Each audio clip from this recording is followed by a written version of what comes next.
할렐루야. 자, 오늘은 환경 선교 주일입니다. 우리 감리교회에서는 매해 6월 둘째 주일을 환경 선교 주일로 지키고, 그리고 한국 기독교에서는 6월 첫째 주일을 환경 선교 주일로 지킵니다. 왜 우리가 환경을 이야기를 해야 될까? 왜 우리가 생태에 대해서 이야기를 해야 될까? 우리 믿음 생활 하는데 그런 문제들이 과연 우리 믿음 생활에 중요한 주제가 될까? 이런 생각들이 우리에게는 있는 게 사실입니다.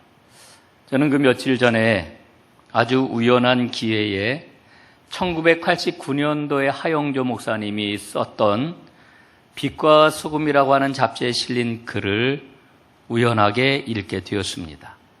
그 글에 보면은 하 목사님이 자기의 그런 그 은사와 함께 세브란스 병원에서 걸었던 그런 경험을 이야기하고 있는 것을 봅니다. 그 선생님이 앞서 걸으시고 하 목사님과 일행들은 그의 뒤를 쫓아서 가고 있었습니다. 그런데 그 선생님이 계속 앞으로 가는 것이었습니다. 그래서 하 목사님이 이야기하기를, 선생님 이쪽으로 가셔야지요, 이쪽입니다. 그랬는데 못 들은 척하고 그냥 가더라는 거지요. 그러니까 뒤쫓는 사람들이 어떻게 해요? 그냥 그분의 뒤를 따라 가야 되는 거 아니겠습니까? 그런데 앞서가시는 선생님이 뒤도 돌아보지 않고 혼자 말씀하시는 것처럼 이렇게 이야기를 하더랍니다. 왜 찻길로 걸으려고 해? 사람은 인도로 걸어야지. 그러면서 걷더라는 거예요. 병원 내에 그 도로에 하얀 실선이 그어져 있었는데 하 목사님 일행은 그 실선을 무시하고 가까운 길로 질러가려고 그랬는데 그 선생님은 금이 그어져 있는 대로 멀리 돌아가는 길을 걸었던 거지요. 그 선생님의 모습을 보면서 잊고 있었던 진리를 다시 한번 마음에 새기게 되었답니다. 하 목사님 마음속에 있던 여러 가지 이유들, 이를테면 성장이라고 하는 이유, 혹은 성공이라고 하는 이유, 이런 것들 때문에 해서는 안 되는 일들을 막 해왔던, 또 그렇게 하지 못하는 사람은 오히려 바보로 취급하는 그러한 삶을 살아왔던 삶을 보게 되었다고 이야기를 합니다. 그러면서 하 목사님이 26년 전에 뭐라고 이야기를 하고 있느냐 하면은, 우리의 삶을 들여다보면 지금 우리는 성장 귀신에 사로잡혀 있는 것 아닐까? 우리는 성공 귀신에 사로잡혀 있는 것 아닐까? 이게 정말 우리가 잘 사는 것일까? 이제는 성장에서 성숙으로, 성공에서 보람으로, 소유에서 나눔으로 참 생명의 길을 걸어야 하지 않을까? 이러고 글을 마치는 것을 보았습니다. 그 글을 읽으면서 참 많은 걸 생각을 했습니다. 여러분, 에레미야서 5장 1절에 보면은 하나님께서 한 사람을 간절하게 찾으신다라고 하는 그런 이야기가 나와요. 이런 말씀입니다. 예레미야 5장 1절. 너희는 예루살렘 거리로 빨리 다니며 그 넓은 거리에서 찾아보고 알라. 너희가 만일 정의를 행하며 진리를 구하는 자를 한 사람이라도 찾으면 내가 이 성읍을 용서하리라. 여러분, 이 말씀을 잘 보십시오. 하나님이 지금 한 사람을 찾고 계시다는 거예요. 그런데 그 사람이 누구냐? 정의를 행하고 진리를 행하는 사람이다 말씀을 하셔요. 그 한 사람만 찾으면은 내가 이 성읍을 용서하겠다, 하나님이 이렇게 말씀하셔요. 여러분, 하나님이 찾으시는 그 한 사람이 누구일까요? 그 사람이 누굴까? 우리가 이렇게 질문을 던지는데 그 질문을 던지지 말고 하나님이 찾으시는 그 한 사람이 바로 나라고 하는 아름다운 응답을 우리는 할 수 있어야 됩니다. 오늘 이 자리에 앉아 계신 여러분 모두가 하나님이 찾으시는 바로 그 한 사람이 될 수 있기를 간절히 바랍니다. 지구서신이라고 하는 매거진이 있는데 거기에 편집자인 빌 맥키벤이라고 하는 사람이 있습니다. 이 빌 맥키벤이라고 하는 사람이 그 미국에서 가장 유명한 케이블 TV에 프로그램들을 한 2000시간 되는 그런 그 프로그램들을 쭉 살펴보았답니다. 그리고는 그 프로그램에서 전하고 있는 이 TV송 메시지가 무엇인지를 정리를 했는데 이렇게 정리를 했습니다. 아주 간단해요. 당신은 이 세상에서 가장 중요한 사람이다. 우주 안에서 가장 비중 있는 대상이다. 여러분, 이 빌 맥키벤의 말에 동의를 하시나요? 사실 이 빌 맥키벤이 분석하고 있는 이 이야기는 우리가 살고 있는 세상의 법칙, 세상의 논리를 아주 정확하게 이야기하고 있다고 생각을 합니다. 그런데 성경이 우리에게 던지는 질문은 사뭇 달라요. 성경은 우리에게 어떤 질문을 던집니까? 우리는 다른 피조물과 어떤 관계가 있는가? 우리는 창조 세계 안에 어디에 위치해 있는가? 이게 성경이 끊임없이 우리에게 던지고 있는 질문입니다. 인간과 삶에 대한 근원적인 질문인 것입니다. 오늘 우리는 욥기서를 읽고 있는데 이 욥기서에 관통하고 있는 질문이 바로 이와 같은 질문입니다. 여러분, 욥은 이 질문에 맞서서 치열하게 자신을 돌아보았던 사람인 것을 우리가 잊지 말아야 됩니다. 우리는 욥을 잘 알고 있지요. 욥은 우리가 아는 대로 부유한 사람이었습니다. 부자였습니다. 또 착한 사람이었습니다. 그는 가족뿐만 아니라 공동체도 아주 잘 돌보았지요. 그런데 어느 날 하나님의 저주처럼 보이는 엄청난 시련이 찾아왔습니다. 그의 사랑하는 자녀들이 하루아침에 다 죽고 말았습니다. 그가 얼마나 부자였든지 가축들의 그런 그 수를 셀 수 없을 만큼 많았는데 이 가축들이 구제역으로 순식간에 죽어버리고 말았습니다. 그가 가지고 있던 모든 재산을 다 잃어버리고 말았습니다. 그걸로 끝나지를 않았습니다. 그의 온몸에 진물이 났고 그는 악창으로 괴로워하면서 결국은 잿더미 위에 앉아서 자기의 몸을 기왓장으로 긁는 세상에서 가장 비극적인 사람이 되고 말았습니다. 여러분, 오늘 만약에 우리가 이런 일을 당한다면 우리는 어떻게 할까? 우리의 심정이 어떨까? 생각을 해봅니다. 왜 나에게 이런 일이 일어나는 걸까? 내가 어쩌다 이런 비극의 주인공이 된 걸까? 여러분, 질문하지 않겠습니까? 그런데 그때에 욥의 친구들이 찾아옵니다. 욥을 찾아온 친구들은요, 모두 다 그 당시에 난다 긴다 하는 그런 사람들이었습니다. 이 친구들은 그 시대의 정신이 무엇인지, 그 시대의 이론이 무엇인지 정설에 정통한 그와 같은 사람들이었습니다. 그들은 와서 욥에게 이렇게 이야기를 합니다. 욥, 내가 이렇게 고난을 당하는 것은 분명히 까닭이 있어. 죄를 지었기 때문이야. 그래서 하나님의 심판을 받는 것이야. 그러니 하나님 앞에 회개를 해야 되지 않겠어? 회개를 하게나? 이렇게 이야기를 하고 있습니다. 여러분, 이 친구들의 모습을 보면서 저는 예전엔 그런 생각을 했어요. 이 친구들 참 인정머리도 없다. 예? 어쩌면 그 고난당하는 친구에게 찾아와가지고 너 죄가 있으니까 그 죄를 뉘우치고 회개를 해야 돼. 이렇게 이야기를 할 수가 있을까? 그런데 다시 한번 말씀을 보고 또 보고 그러면서 깨닫습니다. 이 친구들이 무자비한 게 아니로구나. 당연한 것이로구나. 왜냐하면은 그 친구들은 당시의 사람들이 갖고 있던 믿음이 무엇인지, 그 사고방식이 무엇인지 그걸 고스란히 담아 가지고 욥에게 이야기를 하고 있는 것입니다. 여러분, 욥이 그 이야기를 듣고 얼마나 기가 막혔겠어요. 욥은 친구들이 말하는 그런 믿음, 욥은 친구들이 말하는 그런 논리 받아들일 수가 없는 겁니다. 왜요? 욥은 아무리 생각해봐도 자기가 나쁜 짓을 하지 않았거든요. 당시의 도덕적인 기준과 윤리적인 그 기준에 비추어 볼 때에 자기는 죄를 짓지 않았거든요. 그러니까 친구들의 이야기를 받아들일 수가 없는 겁니다. 그리고는 하나님 앞에 부르짖습니다. 하나님, 이게 도대체 무슨 일입니까? 왜 나에게 이런 일이 생긴 겁니까? 하나님, 합당한 대답을 해 주십시오. 하나님, 여기에 대해서 설명해 주십시오. 하나님과의 대면을 요구하고 있는 겁니다. 저는 욥의 심정이 이해가 가요. 예? 하나님 앞에 그런 마음이 들지 않겠어요?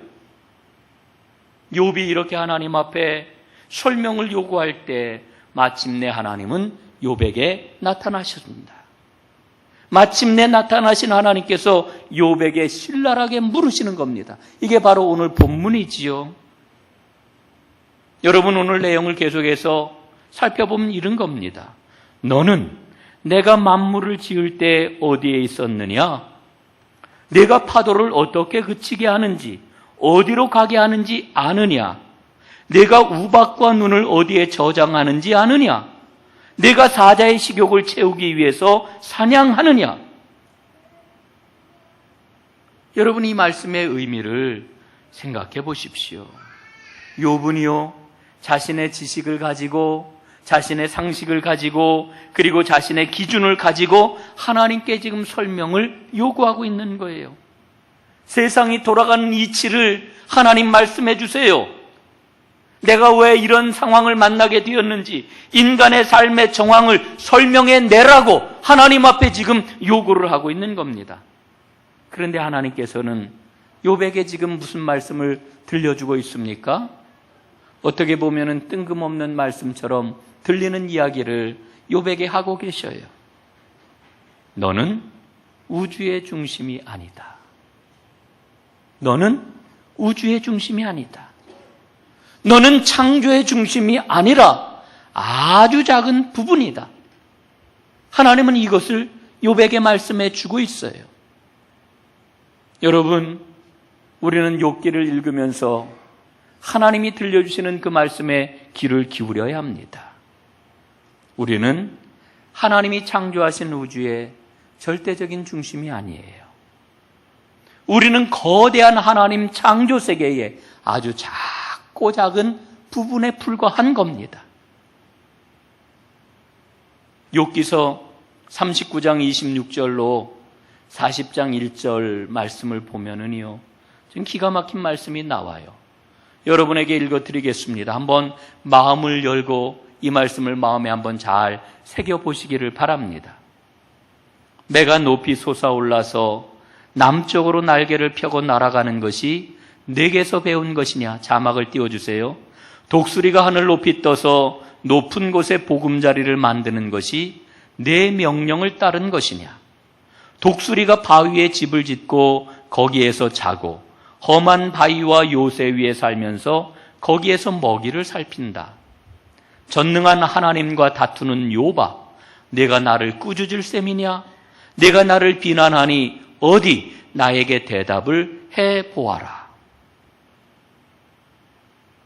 여러분, 하나님의 이 말씀을 한번 마음에 새겨보십시다. 저는 이 말씀은 정말 너무너무 아름다운 기가 막힌 소술이라고 생각을 합니다. 하나님께서는요, 욥에게 던졌던 질문을 오늘 우리에게도 던지고 계십니다.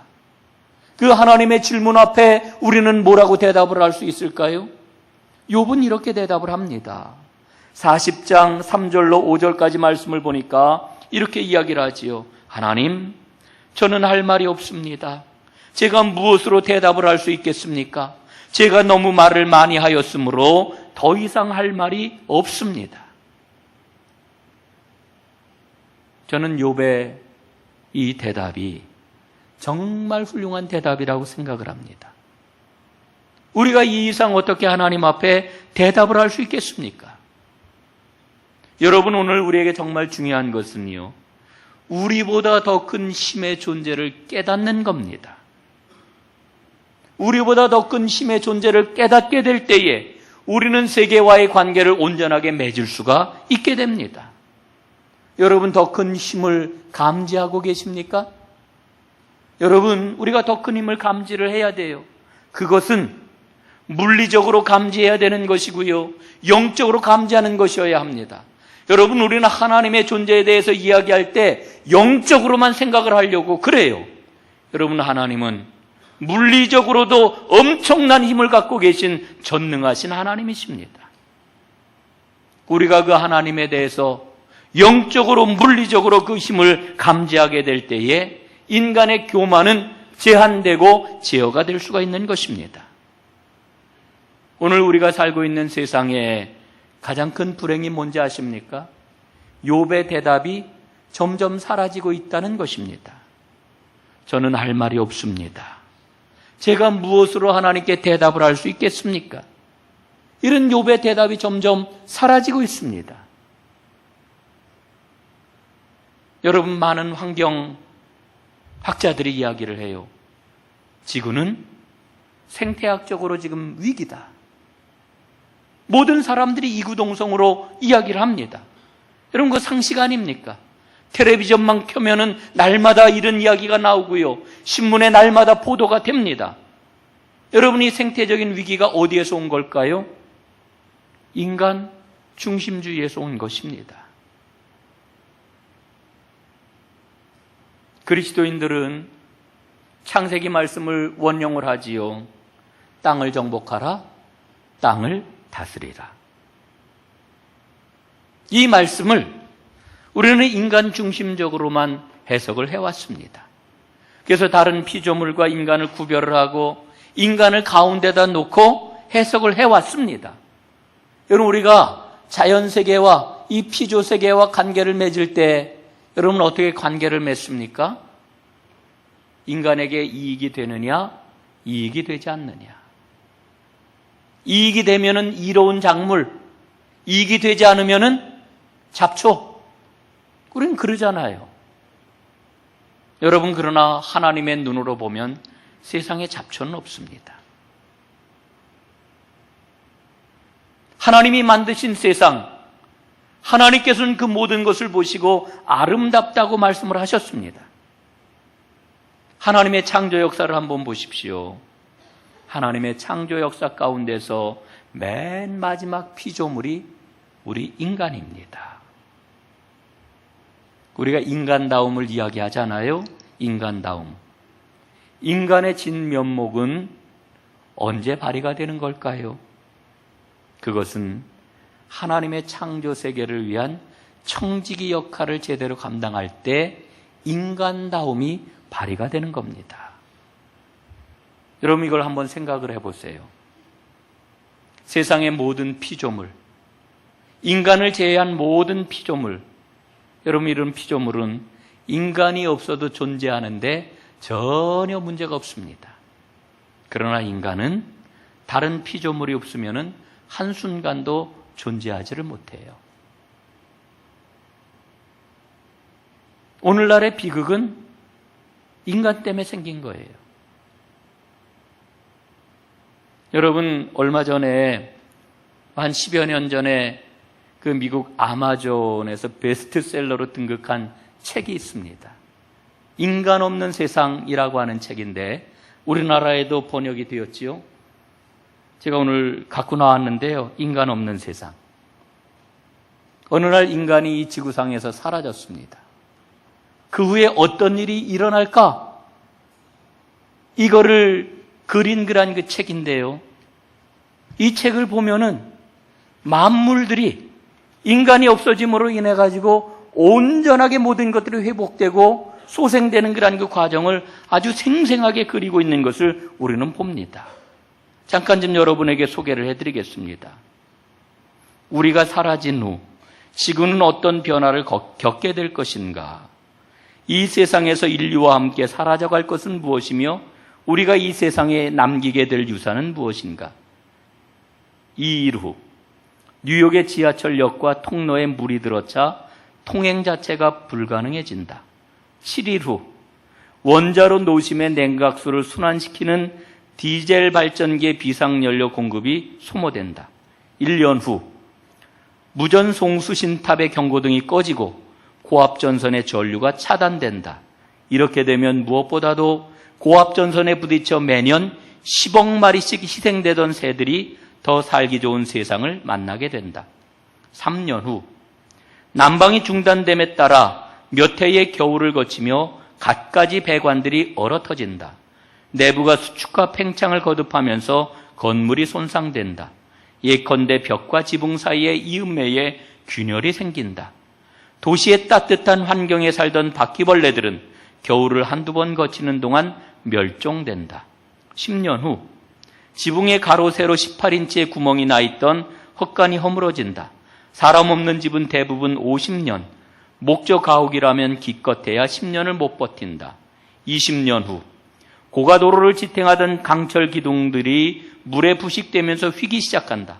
파나마 운하가 막혀버리면서 남북 아메리카가 다시 합쳐진다.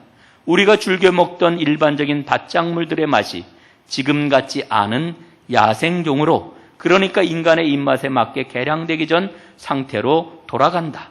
100년 후 지금 지구상에 남아있는 코끼리들은 상아 때문에 죽임을 당하는 일이 없어지면서 개체수가 20배로 늘어난다. 반면 너구리, 족제비, 여우 같은 작은 포식자들은 인간이 남긴 생존력이 엄청나게 강한 고양이 등에 밀려 개체수가 오히려 줄어든다. 300년 후 흙이 차오르면서 넘쳐 흐르던 세계 곳곳의 댐들이 무너지기 시작한다. 강삼각주 유역에 세워진 미국의 휴스턴 같은 도시들은 물에 씻겨나가 버린다. 쭉 이런 이야기들이 기록이 되어 있습니다. 여러분, 인간은요, 이제까지 문명이라고 하는 이름 속에서 인간 중심적으로 살아왔습니다. 이 인간 중심주의가 바뀌어지지 않으면은 오늘날 우리가 겪고 있는 이 생태 위기는 결코 해결될 수가 없습니다. 여러분, 산업혁명이 일어난 이후 300여 년 동안 우리가 화석연료를 얼마나 엄청나게 사용해 왔습니까? 석탄과 석유와 가스 위에 세워진 문명이 오늘 인간의 문명 아닙니까? 제일 먼저 이 화석연료를 댐으로 인해 가지고 나타난 현상이 뭐예요? 스모그 현상이잖아요. 제가 작년 2월 달에 심양을 갔는데요. 심양에 갔더니 공항에서 내리자마자 도시 전체가 정말 얼마나 휘플한지 안개가 낀 것 같아요. 그게 다 스모그입니다. 한나절을 시장도 다니고 거리도 돌아다니고 이리고서 이제 밤에 잠을 잤어요. 아침에 일어났는데 세면대 앞에 서가지고 양치질을 하는데요. 목이 칼칼해가지고 해가지고 좀 가래를 뱉었더니요. 여러분, 정말 거짓말을 안 보태고 제 가래가 완전히 초콜릿 색깔이에요. 초콜릿 색깔.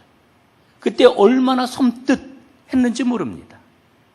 여러분, 중국의 그 스모그 현상, 제가 말씀드리지 않아도 잘 아는 현상이잖아요. 그러나 여러분, 이것은 굉장히 초보적인 겁니다. 화석연료를 계속해서 댐으로 생겨나는 그런 게 현상이 뭐냐 하면은 이산화탄소가 배출되는 거 아닙니까? 여러분, 이산화탄소는요, 색깔도 없고 냄새도 없고 독성이 없어요. 그런데 문제는 어디에 있느냐? 이 이산화탄소가 대기 중으로 올라가게 될 것 같으면은 이게 막을 형성을 하는 거예요. 막을. 보이지 않는 막을 형성을 해서 그 막 안에 열을 붙잡아 두는 겁니다.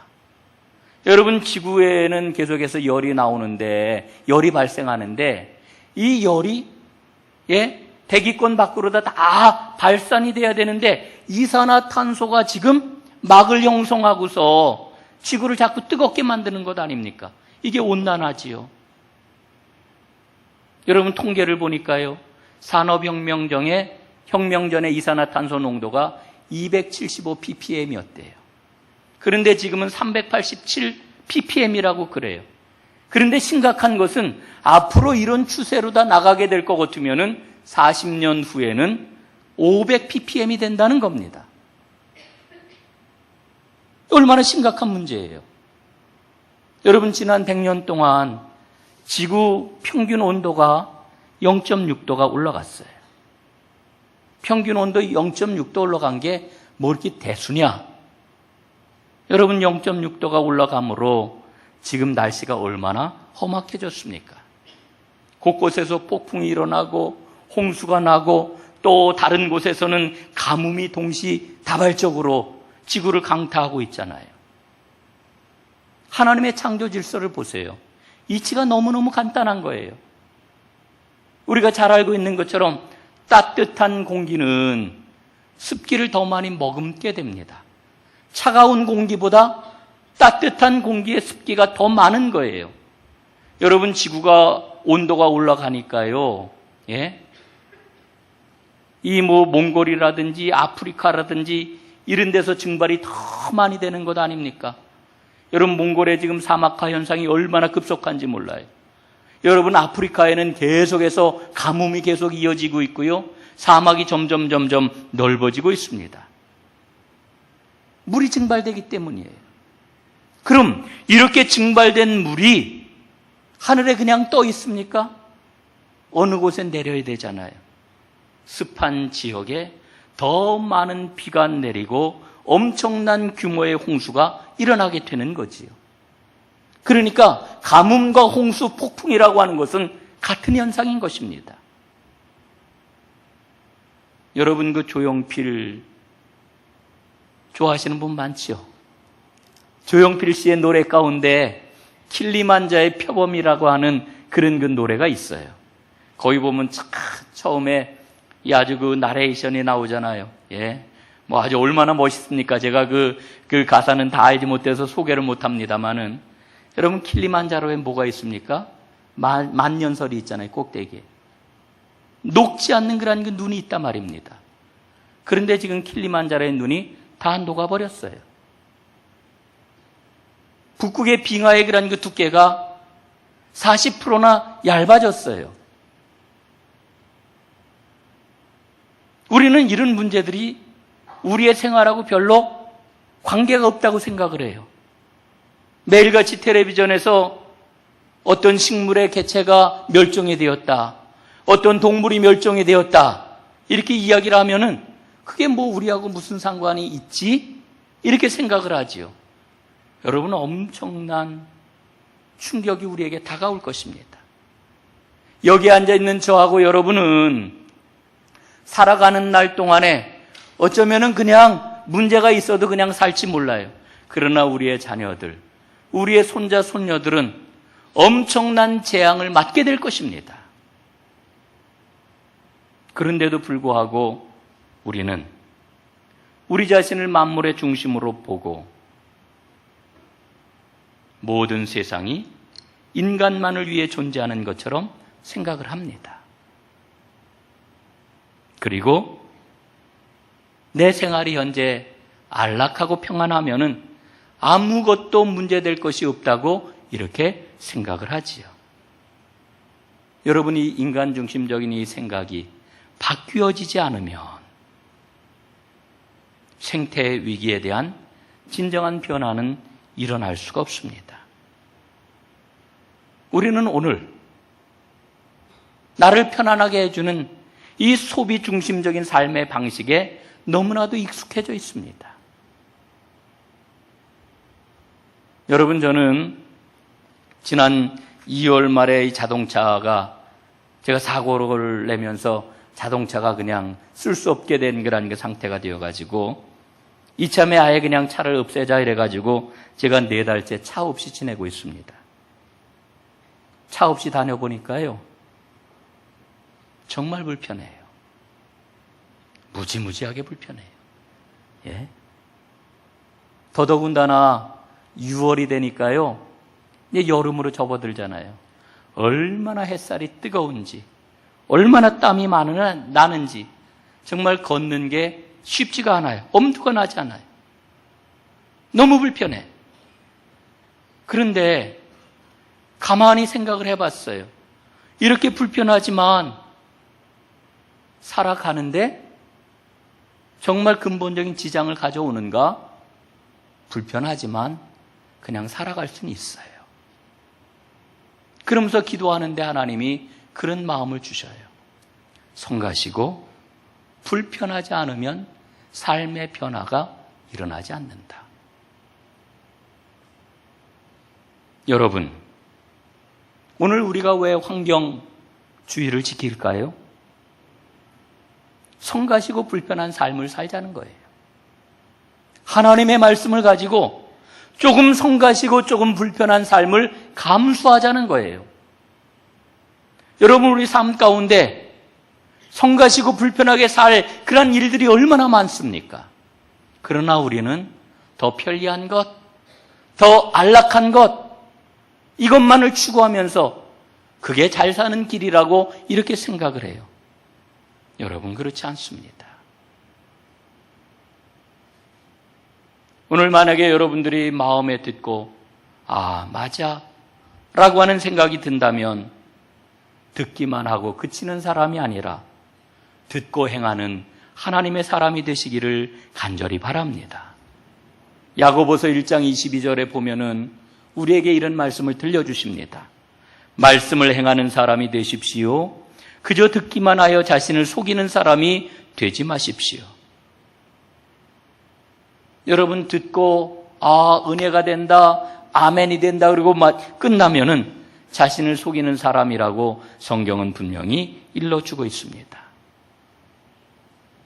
성경을 보면서 분명하게 깨달아요. 인간이 자기의 욕심을 포기할 때 하나님의 창조 질서는 회복이 되고 하나님 나라는 이 땅 위에 아름답게 세워지게 되는구나 라고 하는 것을 깨닫게 됩니다. 이제 말씀을 마무리하려고 합니다. 성경이 일러주고 있는 인생의 가장 고상한 목표가 뭘까요? 하나님 나라를, 하나님의 의를 추구하는 겁니다. 우리의 욕심을 충족하는 게 아니고 하나님 나라를, 하나님의 의를 추구하는 거지요. 그러나 우리는 우리의 편리함 때문에, 우리의 욕심 때문에 하나님의 나라와 하나님의 의를 항상 뒷전으로 밀어두고 있습니다. 사랑하는 여러분, 우리는 진정으로 믿음을 회복해야 합니다. 그 믿음이 뭘까요? 우리는 하나님이 만드신 피조세계의 일부다. 피조세계의 일부다. 우리가 중심이 아닙니다. 우리가 주인이 아닙니다. 우리는 피조세계에 하나님의 위탁을 받은 관리인, 청지기이지 우리가 결코 주인이 아닙니다. 내 이익에 따라서 이렇게도 저렇게도 함부로 훼손하고 함부로 쓸 수 있는 그와 같은 피조세계가 아니라고 하는 것을 우리는 잊지 말아야 됩니다. 여러분, 하나님이 만드신 모든 피조물 가운데서 오직 인간만이 현재의 피조세계가 어떤 상황에 있는지를 알 수가 있습니다. 지금 이런 위기가 몰려오고 있구나. 지금 상황이 이런 상황에 처해 있구나. 사람만이 그것을 알 수가 있어요. 이 피조세계를 인식할 수 있단 말입니다. 전체를. 왜? 하나님께서 우리에게 하나님의 형상을 넣어주셨기 때문에. 이게 우리의 특권이에요. 하나님이 주신 특권을 가지고 우리가 어떻게 살아야 될까요? 하나님이 원래 만드신 피조세계를 어떻게 잘 보존할 수 있을지, 청지기의 그러한 그 사명을 가지고 살아가는 것이 하나님이 기뻐하시는 삶의 모습인 것입니다. 사랑하는 여러분, 오늘 우리의 눈이 떠지기를 간절히 바랍니다. 우리의 위치가 어디에 있는지를 볼 수 있기를 간절히 바랍니다. 우리는 나 중심적으로, 나를 중심에 놓고 항상 욥이 그랬던 것처럼 어떻게 이럴 수가 있느냐고 이렇게 묻고 거기에서 답을 찾으려고 합니다. 그러나 하나님은 말씀을 하시기를 그렇지 않다. 그렇지 않다. 내가 세상을 만들 때 너는 어디에 있었느냐? 우리는 아무것도 아닌 존재라고 하는 것을 하나님은 깨달아 알라고 말씀을 하십니다. 여러분, 진정한 믿음은 나의 위치가 어디에 있는지를 깨달아 아는 것입니다. 이것을 알지 못하면은 우리는 잘못된 길을 가면서도 그 잘못된 길을 보지 못하는 거지요. 하나님의 은혜가 오늘 이 자리에 계신 여러분 모두에게 우리 공동체 위에 가득하게 넘쳐서 온 세상을 하나님의 원래의 질서로 회복하는 일에 복되게 쓰임받는 그 은혜가 우리에게 있기를 간절히 바랍니다. 기도하겠습니다.